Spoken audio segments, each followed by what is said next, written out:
Electrophilic aromatic substitution के अंदर आज हम स्टडी करेंगे हैलोजिनेशन।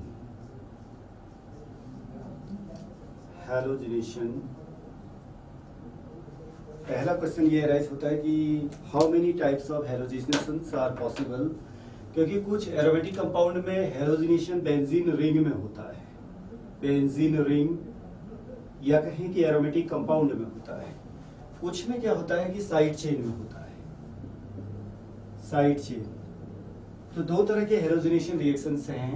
एक एग्जांपल हम आपको देते हैं कि बेंजीन रिंग में हम किस तरह के हैलोजिनेशन की बात कर रहे हैं। सपोज एक कोई एरोमेटिक कंपाउंड है, उसमें CH3 लगा हुआ है टॉल्यूइन की तरह, जैसे आप देखते हैं।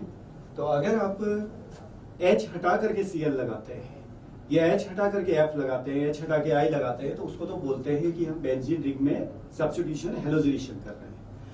सपोज दैट कि आप बेंजीन रिंग के बाहर अगर आप सब्स्टिट्यूट कर रहे हैं, अगर हमारे पास में कोई कंपाउंड है, एक कंपाउंड है हमारे पास में CH3, इसमें अगर आप साइड चेन में सब्स्टिट्यूशन हैलोजिनेशन को लेकर के करते हैं, तो यहां पर से H हटाते हैं आप एक और क्या लगा देते हैं CH2Cl करके, तो उसको बोलते हैं हम साइड चेन हैलोजिनेशन और इसको बोलते हैं रिंग हैलोजिनेशन।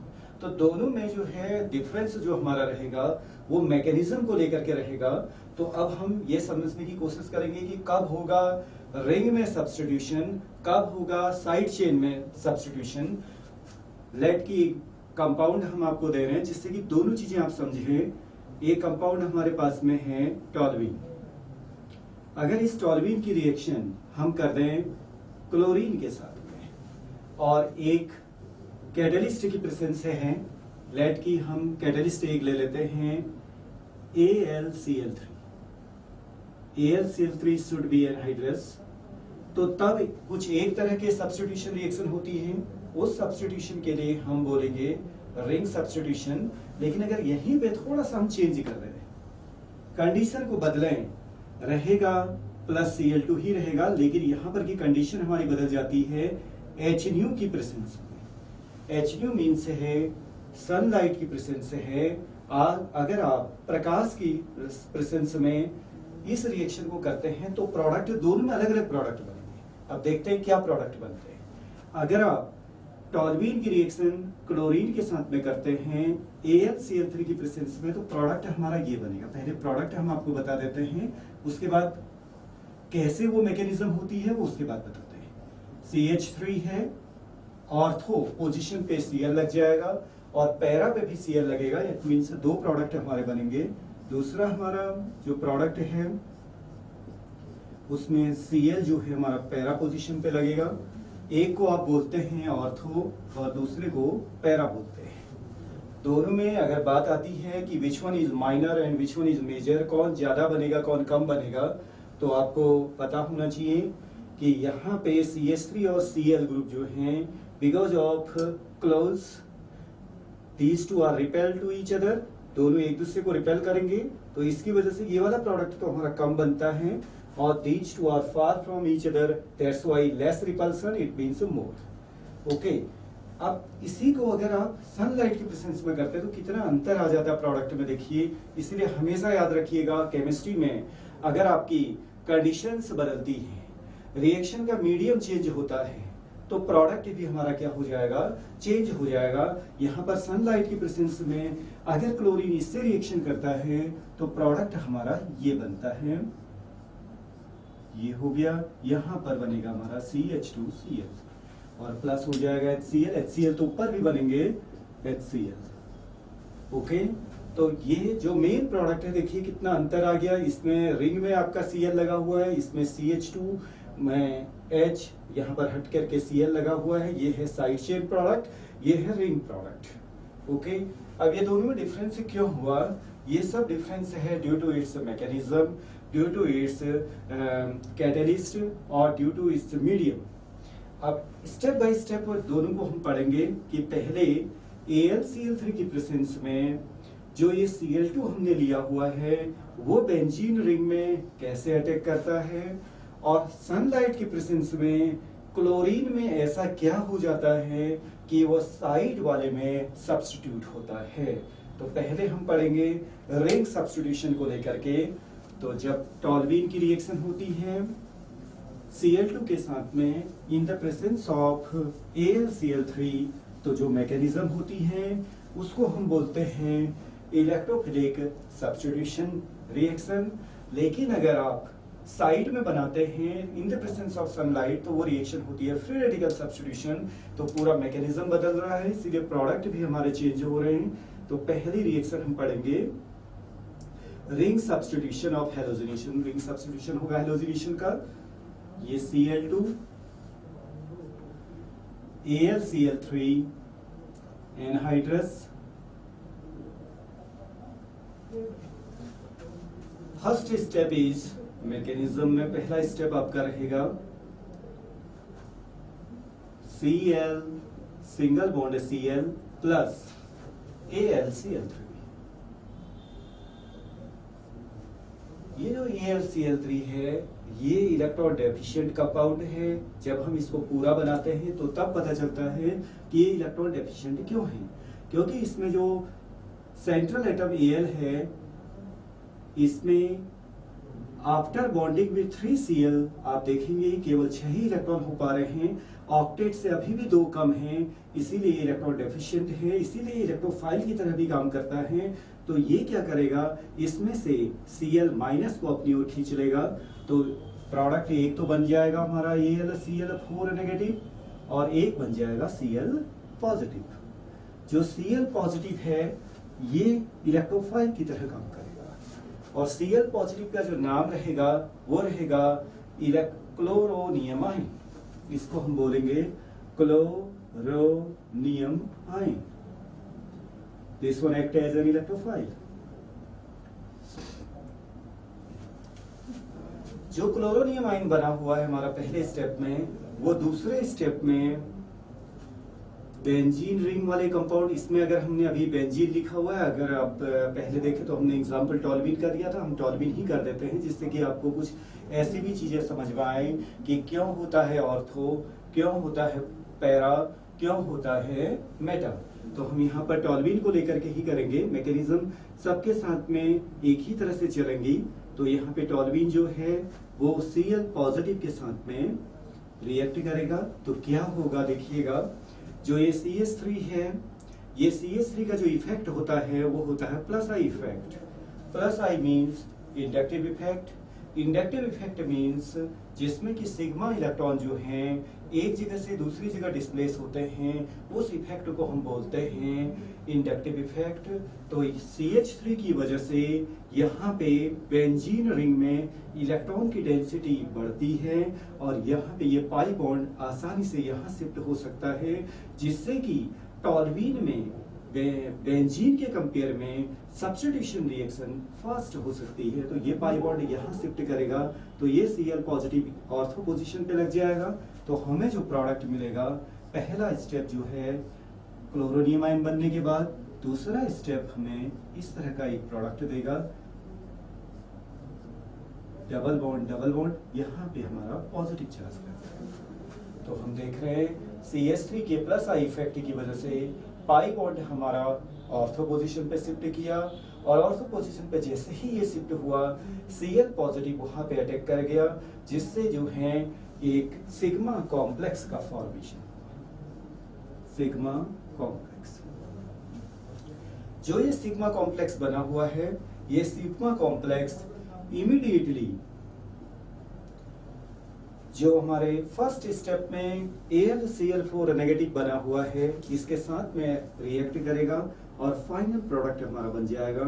तो देखें कैसे, double bond CH3 HCl positive charge here plus AlCl4 negative. AlCl4 negative को दोबारा से हमने किस में कन्वर्ट करना है, AlCl3 में, क्योंकि AlCl3 जो है एक कैटलिस्ट की तरह यहाँ पर काम कर रहा था।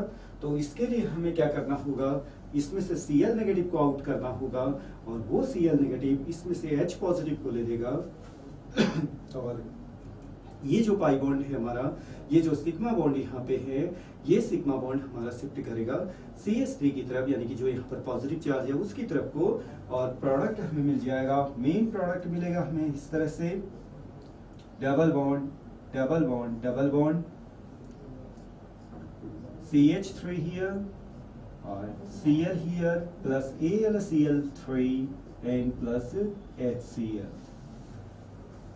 And these three steps are very important for ring halogenation. अगर ring halogenation आपने करना है तो वहाँ पे इलेक्ट्रोफाइल जनरेट करने वाला एक कैटलिस्ट होना चाहिए। अब इसी तरह से अगर इसका पैरा प्रोडक्ट हम बनाना चाहते हैं तो पैरा प्रोडक्ट के लिए बहुत ज़्यादा डिफरेंस नहीं है। यहाँ पे अंतर कहाँ पे होगा, जो सेकेंड स्टेप है, फर्स्ट स्टेप वही रहेगा जिसमें कि AlCl4 नेगेटिव और Cl पॉजिटिव बनेंगे, बट सेकेंड स्टेप में हमारा क्या होगा, जो बेंजीन वाला जो कंपाउंड लिया यानी कि एरोमेटिक वाला जो कंपाउंड हमारे पास में है उसमें आप इस पाई बॉन्ड को यहाँ पे शिफ्ट करेंगे तो Cl पॉजिटिव यहाँ पे अटैक करेगा, और जो सिग्मा कॉम्प्लेक्स का फॉर्मेशन होगा यहाँ पे पैरा पोजीशन पे Cl लगेगा, यहाँ पे पॉजिटिव होगा, और उसी तरह से लास्ट एंड फाइनल में जो होगा H यहाँ पर से हटेगा, Cl यहाँ पे मिलेगा, तो बहुत ज्यादा डिफरेंस उसमें नहीं रहेगा। तो अब हम इसी को चेंज करते हैं कि कैसे होगा side chain. Side chain halogenation का आपको मैकेनिज्म भी क्लियर करते हैं।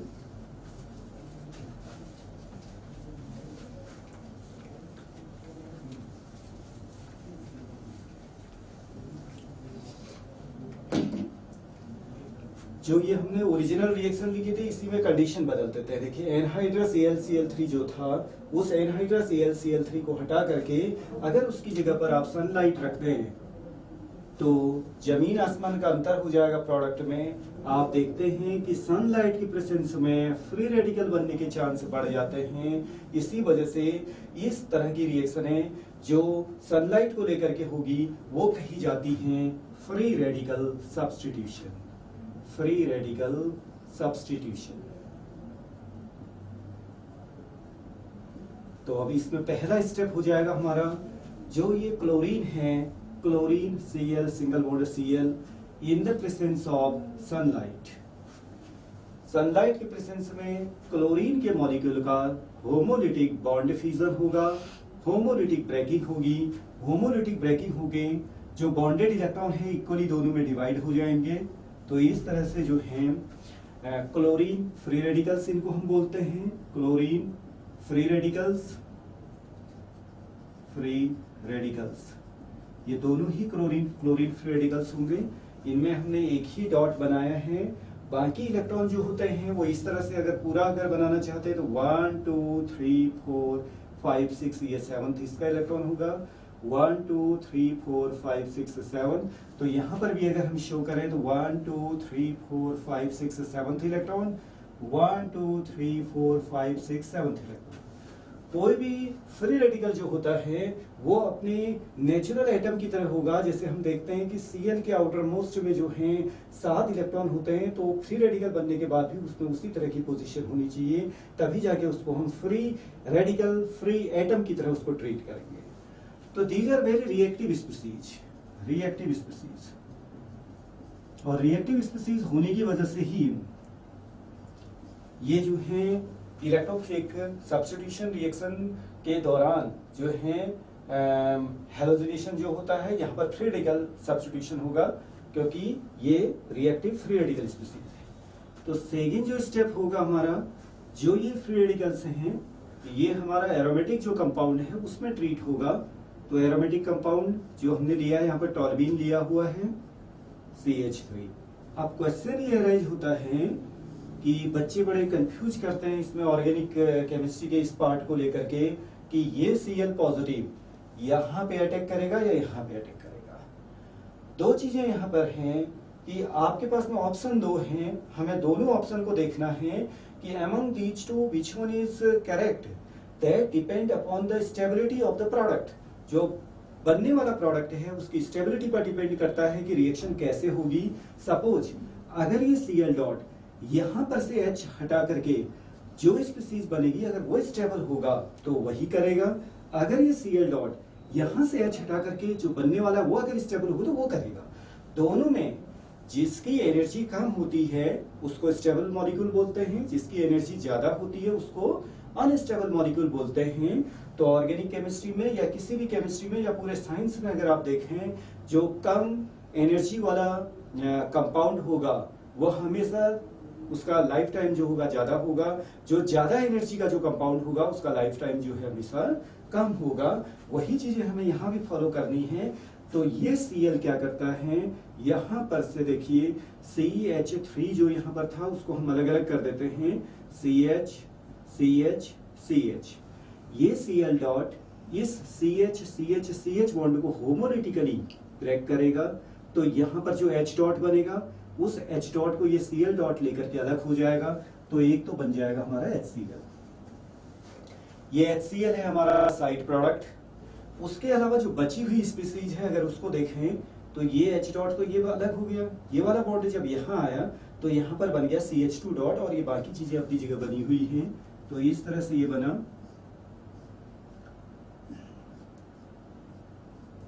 CH2 dot. जो ये CH2 डॉट बना this is called free radical and namely अगर इसको हम बोलें तो benzyl free radical. This one is very much stable, ये बहुत ज्यादा स्टेबल है। अगर यहीं पे अगर आप देखें कंपेयर करें, ये Cl डॉट जो है अगर यहाँ पर से H डॉट हटा करके यहाँ डॉट लगता तो बहुत ही अनस्टेबल स्पीसीज होती, उसके कंपेयर में ये ज्यादा स्टेबल है। इसीलिए हमेशा हम प्रेफर करेंगे स्टेबिलिटी पॉइंट ऑफ व्यू से, एनर्जी पॉइंट ऑफ व्यू से, थर्मोडायनामिक पॉइंट ऑफ व्यू से प्रोडक्ट को हम जो है एनालिसिस करेंगे कि कौन सा बनाया जाए।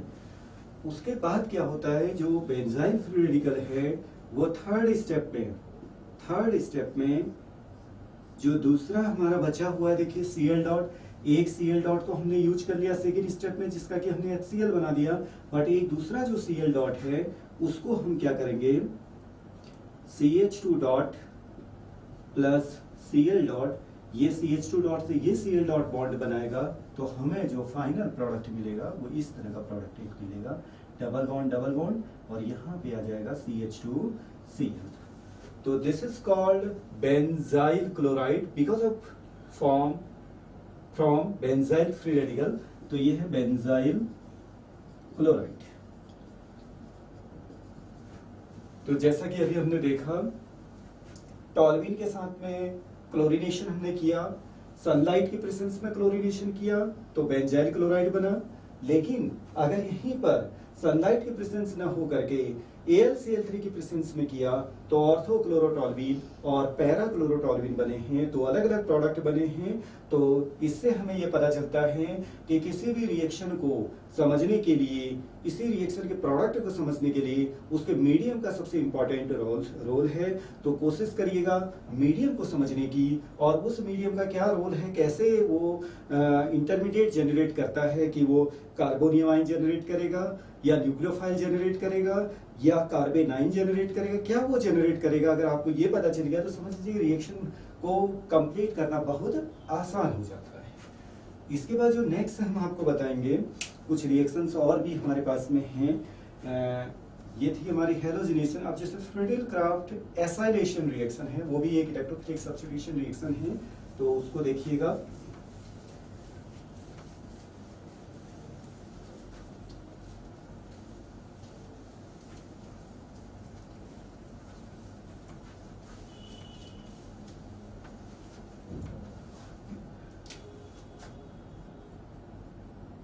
फ्रीडल क्राफ्ट, अगर हम दोनों को एक साथ कवर करें तो देखिएगा फ्रीडल क्राफ्ट अगर रिएक्शन लिखें, और ये रिएक्शन है दो तरह की होती है। फ्रीडल क्राफ्ट एक होती है एल्काइलेशन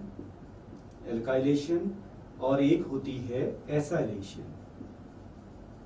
तो दोनों में कंडीशन लगभग एक तरह की है बट रिएजेंट बदल जाते हैं। एल्काइलेशन में हमें क्या करना होता है, एल्काइल हैलाइड की रिएक्शन करनी होती है, एल्काइल हैलाइड रिएक्ट करेगा, और एसाइलेशन में एसिल क्लोराइड रिएक्ट करेगा। और क्लोराइड की जगह आप कोई और भी ले सकते हैं। सपोज करें आपने CH3Cl ना लेकर के CH3F भी ले सकते हैं, कुछ भी लिया जा सकता है। किसी में होगा एल्काइल एग्जाम्पल के लिए CH3Cl है, C2H5Cl है, इस तरह के कंपाउंड इसमें लिए जा सकते हैं। इसमें आप ले सकते हैं CH3COCl, CH3CH2COCl, इस तरह के कंपाउंड यहाँ लिए जा सकते हैं। दोनों रिएक्शनों को अगर आप देखें तो इसको तो हमने पहले भी स्टडी किया है, इसको भी हम दोबारा बता देंगे। इसमें देखिए एसाइल क्लोराइड है, एसिल क्लोराइड जब आप लेते हैं तो भी हमारी जो रिएक्शन होती है वो इलेक्ट्रोफिलिक सब्स्टिट्यूशन होती है, और एल्काइल हैलाइड लेते हैं तो भी इलेक्ट्रोफिलिक सब्स्टिट्यूशन रिएक्शन होती है। दो तरह की ये रिएक्शन हैं। तो हम एसाइलेशन आपको बताएंगे। एसाइलेशन में मेन रिएक्शन है वो इस तरह की है, जिसमें कि बेंजीन का रिएक्शन जो होता है CH3COCl के साथ में होता है, और in the presence of AlCl3 this should be anhydrous. तो यहाँ पे जो फाइनल प्रोडक्ट जो इसमें बनता है वो प्रोडक्ट ये बनता है कि यहाँ पर से Cl और यहाँ पर से कहीं से H हट करके HCl अलग हो जाता है, और CH3CO पार्ट जो है हमारा बेंजीन रिंग में लग जाता है। तो कंपाउंड तो हमारा ये बनता है, but important is what is the mechanism of this reaction. COCH3 लग जाएगा और प्लस HCl। तो कैसे ये सब बनता है, कैसे COCH3 यहाँ पर ऐड होता है, उसके लिए इसकी मैकेनिज्म को समझना इंपॉर्टेंट है। तो अब इसकी मैं मैकेनिज्म आपको बताता हूँ कि पहला स्टेप क्या होगा, दूसरा स्टेप क्या होगा। जैसे अभी हम चल रहे थे सेम उसी तरह से होगा। पहला स्टेप होगा कैटेलिस्ट, कैटेलिस्ट ये है और ये कैटेलिस्ट है और ये आपका रिएजेंट है। दोनों की रिएक्शन हो करके इन दोनों की कैटेलिस्ट और रिएजेंट की रिएक्शन होके एक इंटरमीडिएट जनरेट होगा, that is the first step. हमेशा हमने इस बात को ध्यान में रखना है कि किसी भी मैकेनिज्म को करने के लिए जो रिएजेंट दिया है और जो कैटेलिस्ट दिया है उन दोनों की आप रिएक्ट कराइएगा, और उसके बाद एक जो जनरेट होगा that will be very reactive species, और वो रिएक्टिव स्पीसीज ही जो है हमारे किस में अटैक करेगी, सबस्ट्रेट मॉलिक्यूल में अटैक करेगी। अगर स्पीसीज आप पहले रिएक्टिव जनरेट नहीं करेंगे तो सबस्ट्रेट में भी उसका कोई रिएक्शन नहीं होगा। तो हमारा पहला स्टेप है CH3C+Cl प्लस AlCl3। जब इन दोनों को रिएक्ट कराएंगे तो ये AlCl3 because of electron deficient nature, क्योंकि आप देख रहे हैं कि AlCl3 के पास में Al के पास को अगर देखें केवल 6 ही इलेक्ट्रॉन हैं, इस वजह से ये इलेक्ट्रॉन डेफिशिएंट हैं, और वही एक रीजन है कि ये इससे रिएक्ट करना चाहता है। अगर कोई स्टेबल कंपाउंड है जिसके पास इलेक्ट्रॉनों की पहले से ही संख्या पूरी है तो वो कभी भी आसानी से दूसरे से रिएक्ट नहीं करेगा। तो ये AlCl3 इसमें से Cl- को ले लेगा और अपने को चेंज कर देगा वो किसमें, AlCl4 नेगेटिव में। AlCl3 अपने को चेंज कर दिया AlCl4 नेगेटिव में Cl- लेकर के, और ये CH3CO जो बचा उसमें C के पास में आ जाएगा हमारा पॉजिटिव चार्ज, ये पॉजिटिव हो गया। जो कार्बन में पॉजिटिव आया हुआ है इसको बोलते हैं हम एसिलिनियम आयन, और ये एक्ट होगा हमारा इलेक्ट्रोफाइल की तरह, इलेक्ट्रोफाइल की तरह। कोई भी ऐसी स्पीसीज जिसमें पॉजिटिव चार्ज है वो हमारा अटैक करेगा एज ए इलेक्ट्रोफाइल, और जिसमें नेगेटिव है वो न्यूक्लियोफाइल की तरह काम करेगा। अब सेकेंड स्टेप में हमारा क्या होगा, जो एसिलिनियम आयन बना हुआ है वो बेंजीन या कोई भी और एरोमेटिक कंपाउंड जो भी लिया है अपने उससे अटैक करेगा, तो बेंजीन हो गया, प्लस जो है CH3C+O पॉजिटिव।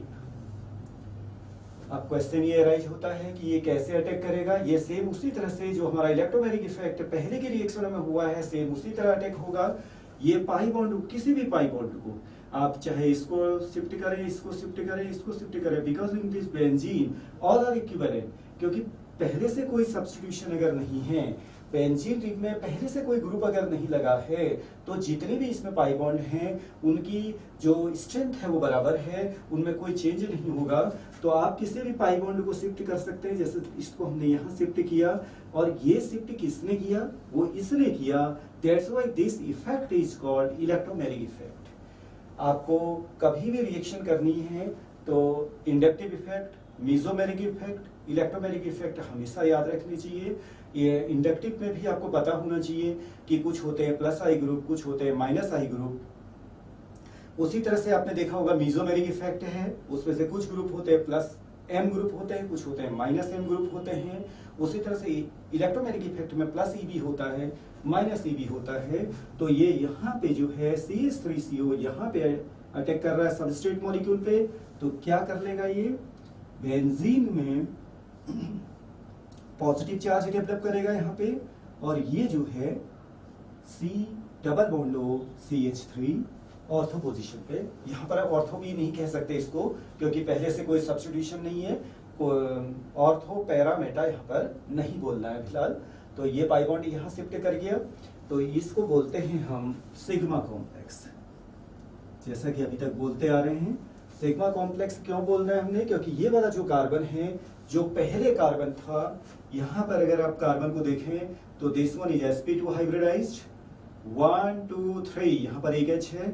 कभी भी एक कार्बन के साथ में 3 सिग्मा है विदाउट एनी लोन पेयर, तो वो sp2 होगा, ये sp2 है आपका। और जब अगर आप इसको एनालिसिस करें तो 1 2 3 4 sigma sigma sigma sigma, this one is sp3 hybridised.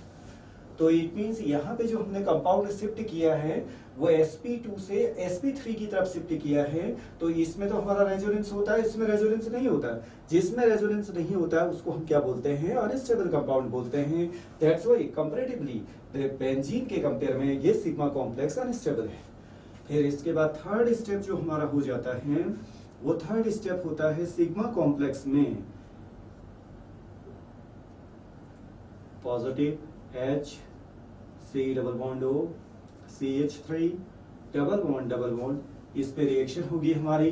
जो AlCl4 नेगेटिव फर्स्ट स्टेप में बना हुआ है, उसको जो है हमेशा याद रखिएगा कि कैटेलिस्ट के रूप में आपने लिया था, तो कैटेलिस्ट के रूप में ही एज सच वापस हो जाना चाहिए। अगर आपने रिएक्शन के दौरान कहीं पर भी कैटेलिस्ट को यूज कर लिया है तो समझ लीजिए आप कुछ गलतियां कर रहे हैं। कैटेलिस्ट का काम केवल रेट ऑफ रिएक्शन को बढ़ाना या रेट ऑफ रिएक्शन को घटाना होता है। रिएक्शन के दौरान पार्टिसिपेट वो नहीं करेगा, उसके दौरान कंज्यूम नहीं होना चाहिए। लेट की आपने 5 मोल लिया है तो 5 मोल ही वापस आना चाहिए, 6 मोल लिया है तो 6 मोल ही वापस आना चाहिए। तो यहाँ पे AlCl4 नेगेटिव हम लेंगे और AlCl4 नेगेटिव इसमें से H पॉजिटिव को एब्स्ट्रैक्ट करेगा, और जो C और H के बीच में जो सिग्मा बॉन्ड है वो पॉजिटिव कार्बन की तरफ शिफ्ट करेगा, और जो आपका कंपाउंड है वो एरोमेटिक वापस हो जाएगा।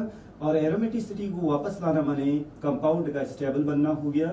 ये कंपाउंड हमारा फाइनल प्रोडक्ट के रूप में आया, और AlCl3 कैटेलिस्ट वापस हो गया और साइड प्रोडक्ट HCl हो गया। तो these are 3 step which explain aromatic electrophilic substitution, Friedel-Crafts acylation reaction। तो अब इसके बाद दूसरी जो हम नेक्स्ट जो रिएक्शन आपको एक्सप्लेन करेंगे वो जो ऑक्सीडेशन रिएक्शन है। ऑक्सीडेशन रिएक्शन एरोमेटिक जो कंपाउंड हैं, जो हमारा सिलेबस कहता है कि आपको एरोमेटिक के ऑक्सीडेशन रिएक्शन के प्रोडक्ट भी एनालिसिस करने आने चाहिए। तो उसमें सपोज एक कंपाउंड हम लेते हैं टॉल्वीन। टॉल्वीन में अगर आपने KMnO4 मिला दिया, एसिडिक मीडियम में KMnO4 मिला दिया, तो प्रोडक्ट क्या बनेगा। उसी तरह से अगर आपने इथाइल बेंजीन में KMnO4 मिलाया तो प्रोडक्ट क्या बनेगा, ऑक्सीडेशन। देखिएगा ऑक्सीडेशन। लेट आप बेंजीन को ऑक्सीडाइज करना चाहते हैं, बेंजीन में KMnO4 मिलाना चाहते हैं। KMnO4 मिला करके चाहे आप KMnO4 एसिडिक मीडियम में H पॉजिटिव की H पॉजिटिव अगर इस तरह से कहीं लिखा होता है KMnO4 H पॉजिटिव, तो समझ लीजिए वो एसिडिक KMnO4 है। अगर आपको कहीं पे लिखा मिलता है OH negative KMnO4 OH negative, तो इसका मतलब बेसिक KMnO4 यानी कि अल्कलाइन KMnO4 है। तो केमिस्ट्री में जो लिखा होता है बीच में एरो में, उसको ध्यान से समझिएगा कि मीडियम आपको क्या दिया है। Because of the very stable nature of this benzene, KMnO4 के साथ ये कंपाउंड ऑक्सीडाइज नहीं होता है, दैट्स व्हाई नो रिएक्शन। किसी भी एरोमेटिक कंपाउंड को इतनी आसानी से अगर रिंग को अगर आप डिस्टेबलाइज करना चाहते हैं तो वो नहीं होता है। हाँ, लेट अगर आप यहीं पे ऐसा कर देते हैं, बेंजीन में लगा हुआ है कोई साइड चेन में CH3, अब आपने कोई KMnO4 इसमें मिला दिया, सपोज एसिडिक मीडियम है, यहाँ भी एसिडिक कर देते हैं, ये भी एसिडिक मीडियम है। अब जो है बेंजीन रिंग का तो ऑक्सीडेशन नहीं होगा because of this is very very stable. जैसे यहाँ पर बेंजीन रिंग थी, बहुत स्टेबल है बेंजीन रिंग, उस स्टेबिलिटी का कारण है इसमें एरोमेटिसिटी है, एरोमेटिक नेचर है, हकल रूल को फॉलो कर रहा है, पाई इलेक्ट्रॉनों का डिलोकेलाइजेशन होता है, इसकी वजह से नो रिएक्शन है। यहाँ पे जैसे ही आप देखते हैं कि सब्स्टिट्यूटेड कोई प्रोडक्ट लगा हुआ है ग्रुप वहां पर, तो इसको जो है ऑक्सीडाइज करना आसान है। तो KMnO4 मिलाते ही ये जो CH3 ग्रुप है ये हमारा चेंज हो जाता है COH। CH3 जो है ऑक्सीडाइज होकर के, जैसा कि हमें मालूम है कि हाइड्रोकार्बन का जो है हाइड्रोकार्बन ऑक्सीडाइज होगा तो उसमें ऑक्सीजन वगैरह ऐड हो गई तो इसमें COH बन जाएगा। बाकी साइड प्रोडक्ट आप देखेंगे H2O वगैरह बनते हैं। इसी तरह से अगर इसको हम और दूसरा कंपाउंड चेंज करें तो काफी इंटरेस्टिंग रिएक्शन है। लेट CH2 CH3 हमने ले लिया, KMnO4 और एसिडिक मीडियम हमने लिया KMnO4H पॉजिटिव, इसको इस तरह से भी आप लिख सकते हैं। तो ये जो इथाइल ग्रुप है CH3 CH2 ग्रुप है ये भी चेंज होगा, इसको आप चेंज नहीं कर सकते हैं। तो यहां पर भी लेकिन बनेगा COH ही बनेगा। तो यहाँ पे 2 कार्बन थे, हमारा एक ही COH बना, ऊपर भी वही था। आप देख रहे हैं कि एक कार्बन था COH बना, बाकी H2 बन जाएंगे, बट यहाँ पर 2 कार्बन थे, एक कार्बन का क्या हुआ? अगर आपको ऐसा कंफ्यूज होता तो एक CO2 बनेगा और H2 बनेगा, यहाँ पर H2 बनेगा केवल। तो यहाँ पे साइड चेन में कितने ही कार्बन क्यों न हो, यहाँ पे एक और कंपाउंड हम ले लेते हैं। Late CH2 CH2 CH2 CH2 CH2 CH2, इतने ज्यादा कार्बन हमने ले लिए, 1 2 3 4 5 6 कार्बन हमने ले लिए। हेक्सिल ग्रुप हमने लगा दिया बेंजीन के ऊपर। उसके बाद भी अगर हमने KMnO4 और H+ अगर हमने लिया तो भी इसमें कि ऐसा ही कंपाउंड बेंजोइक एसिड ही बनेगा, COOH ही बनेगा और प्लस। लेकिन जो साइड में जो प्रोडक्ट बनेंगे आपके, एक का तो COH कन्वर्ट हुआ, 1 2 3 4 5 molecule of CO2 are form, और उसी के रेस्पेक्टिव में आपको H2O को बैलेंस करना होगा। जितने भी H2O यहाँ पर आपके H बचे, एक H यहाँ यूज हो गया, उसके अलावा जितने भी H यहाँ पर बच रहे हैं देख लेते हैं कितने हैं, 3 तो 5 6 7 8 9 10 11 और 1 12। तो इट मीन्स डियर 12 तो ये हैं लेकिन वो H2 है, तो that's why 6 H2 are here. Okay, तो प्रोडक्ट जो हर बार हम देख रहे हैं कि इसमें बेंजोइक एसिड बन रहा है, यहाँ पर भी बेंजोइक एसिड है, यहाँ पर भी बेंजोइक एसिड है, बेंजोइक एसिड और बेंजोइक एसिड। तो these are very important reactions. Okay, अब नाउ मैं आपको कोई भी कंफ्यूजन इसमें होता है तो मैं अपना ईमेल भी लिख देता हूं यहाँ पे, आप चाहे तो उसमें कांटेक्ट कर सकते हैं। अपना फोन नंबर, व्हाट्सएप का नंबर भी हम लिख देते हैं, आप चाहे तो उसमें क्वेश्चंस जो है क्वेरी कर सकते हैं। क्योंकि जो केमिस्ट्री के जो क्वेश्चंस हैं वो बिना डिस्कशन के जो है आप समझ नहीं पाएंगे, तो उसको बार बार अगर आप डिस्कस करिए, अपना एक फ्रेंड ग्रुप बनाइए, उससे और बेटर वो समझ में आता है। तो मैं ईमेल एड्रेस यहाँ पर लिख रहा हूँ आपके सामने, ईमेल joseph@rediffmail.com, और इसी तरह से व्हाट्सएप में भी आप जो है मोबाइल नंबर एक हम लिख रहे हैं यहाँ,